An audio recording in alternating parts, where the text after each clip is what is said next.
दरम्यान एक मोठी बातमी कोल्हापुरातून हाती येते। सतेज पाटील यांच्या कार्यालयाबाहेर कार्यकर्त्यांची प्रचंड गर्दी झाल्याचं कळतंय।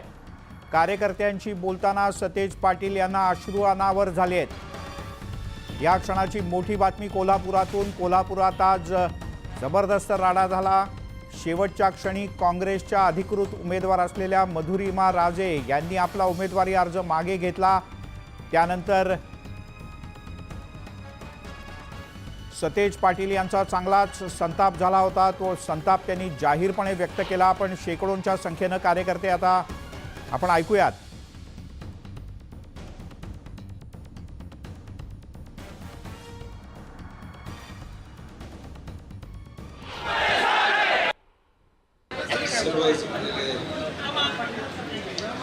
सरकारी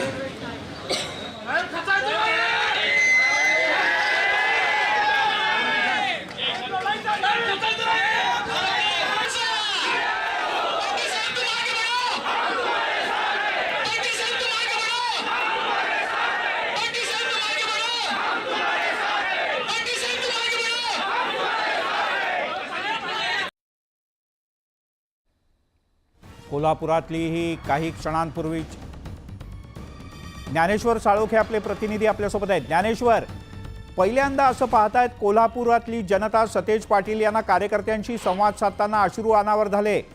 काय आता होतंय कोल्हापुरात नेमकं? मिलिंद सर, आपल्याला माहितच आहे की मधुरिमा राजे छत्रपती यांनी काँग्रेसकडून उमेदवारी अर्ज जो भरला होता तो मागे घेतला। सतेज पाटील यांना विश्वासात न घेता हा त्यांनी डिसिजन घेतला होता। शाहू महाराज सुद्धा या अर्ज भरताना या ठिकाणी उपस्थित होते आणि शाहू प्रेमी जनता सुद्धा या ठिकाणी उपस्थित होते। पॅलेसवरचे काही कार्यकर्ते सुद्धा या ठिकाणी उपस्थित होते आणि त्यावेळी सतेज पाटलांना हा एक धक्का होता आणि त्यामुळे सतेज पाटलांना राग आहे तो अनावर झाला होता आणि त्यांनी जाहीररित्या तो राग आहे ते व्यक्त केला होता। अर्थातच हा राग स्वाभाविक होता आणि तो त्यांनी जाहीररित्या व्यक्त केल्यामुळे त्यांना हे ते ट्रोल केलं जात होतं। विरोधकांनी याचं भांडवल करायला सुरुवात केली होती आणि त्यामुळे सतेज पाटलांच्यावर प्रेम करणारी सतेज पाटलांचे कार्यकर्ते आहेत ते त्यांच्या अजिंक्यतारा कार्यालयावरती एकवट यायला सुरुवात झाली होती आणि ज्यावेळी सतेज पाटील गारगोटी इथला कार्यक्रम संपवून या ठिकाणी दाखल झाले त्यावेळी सतेज पाटील तुम्ही आगे बढो अशा म्हणत त्यांना धीर देण्याचा प्रयत्न केला आणि आम्ही तुमच्या बाजूने आहे, खचून जाऊ नका अशा पद्धतीचा विश्वास आहे तो कार्यकर्त्यांनी देण्याचा प्रयत्न केला।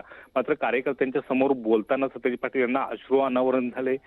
त्यांनी आपल्या अश्रूंना वाट आहे ती या ठिकाणी कार्यकर्त्यांच्या खांद्यावरती मोकळी करून दिली। त्यानंतर त्यांनी नेमका आज जो घडलेला प्रकार आहे तो सगळा घडलेला प्रकार आहे तो कार्यकर्त्यांच्या समोर सांगितला आणि आपली यामध्ये कोणत्याही पद्धतीची चूक नाही आणि कार्यकर्त्यांनी सुद्धा आता खचून जाऊ नये, मी कार्यकर्त्यांच्या पाठीशी ठामपणे उभा राहील अशा पद्धतीचा विश्वास सुद्धा आहे ते त्यांनी कार्यकर्त्यांना दिला। एकूणच पाहायला गेलं तर नाट्यमय घडामोडी आज दिवसभर आहे ते कोल्हापूरमध्ये पाहायला मिळाल्या।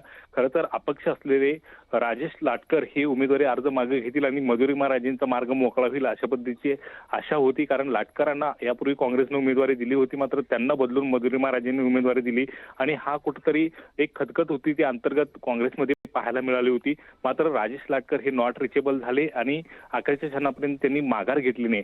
अखेर यामुळे जे दुखावले गेलेले शाहू महाराज त्यांनी थेटपणे मधुरिमा राजे यांचीच उमेदवारी आहे ती मागे घेतली आणि त्यामुळे सतेज पाटील यांना कुठेतरी संताप अनावर झाला होता आणि जाहीररित्या त्यांनी तो संताप व्यक्त सुद्धा केला होता आणि त्यामुळे राजकीय भांडवल आता त्याचं होताना पाहायला मिळालं। त्यामुळे सतेज पाटलांचे कार्यकर्ते सुद्धा आता त्यांच्या पाठीशी ठामपणे उभा राहिले। त्यांनी साहेबांनी खचून जाऊ नये, आम्ही त्यांच्या पाठीशी उभा राहू असा विश्वास हे कार्यकर्ते देताना पाहायला मिळतो। बरं ज्ञानेश्वर, कोल्हापुरात आता काय पुढची गणित दिसतायत तुला? सतेज पाटील यांनी काही पक्षश्रेष्ठींशी बातचीत केली, मधुरिमा राजे यांच्याशी काही बातचीत झाली, काय नेमकं हे सगळं झालं होतं? आणि सतेज पाटील यांना ट्रोल झाल्यानंतर कार्यकर्ते ज्या पद्धतीने आता पुढे सरसावले आहेत ते पाहता काय चित्र दिसतंय कोल्हापुरात?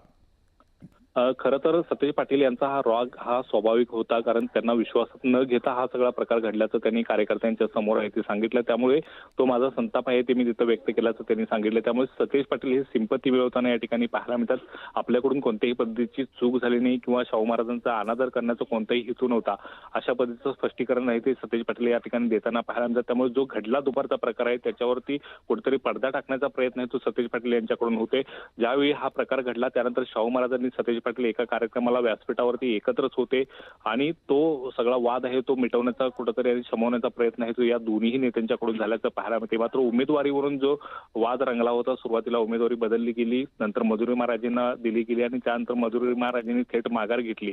याचा कुठेतरी आहे तो राजकीय अर्थ आणि अन्वयार्थ वेगवेगळे निघताना पाहायला मिळतात. नेमका हा सगळा प्रकार का घडला याचा खुलासा अद्यापही मधुरिमा राजे छत्रपती यांनी केलेला नाही. त्यामुळे त्याच्या प्रतीक्षेत कोल्हापूरची जनता असल्याचं पाहायला मिळते. मात्र एकूणच यामुळे कोल्हापूरचं राजकारण चांगलंच तापताना आणि त्याचे वेगवेगळे अर्थ निघताना पाहायला मिळते.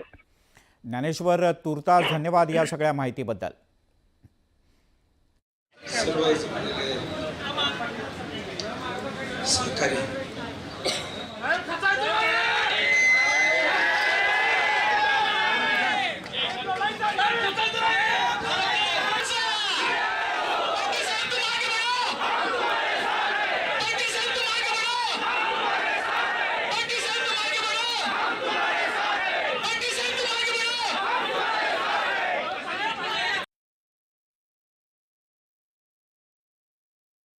दृश्य पाहतो आहोत. सतेज पाटील हे सोशल मीडियात आणि शहरात त्यांच्याबद्दल फार उलटसुलट चर्चा सुरू झाल्यानंतर सतेज पाटील यांना भेटण्यासाठी, त्यांना पाठिंबा देण्यासाठी कार्यकर्ते मोठ्या संख्येनं त्यांना भेटण्याकरता गेले आणि कार्यकर्त्यांना संबोधित करताना सतेज पाटील यांना अश्रू अनावर झाले.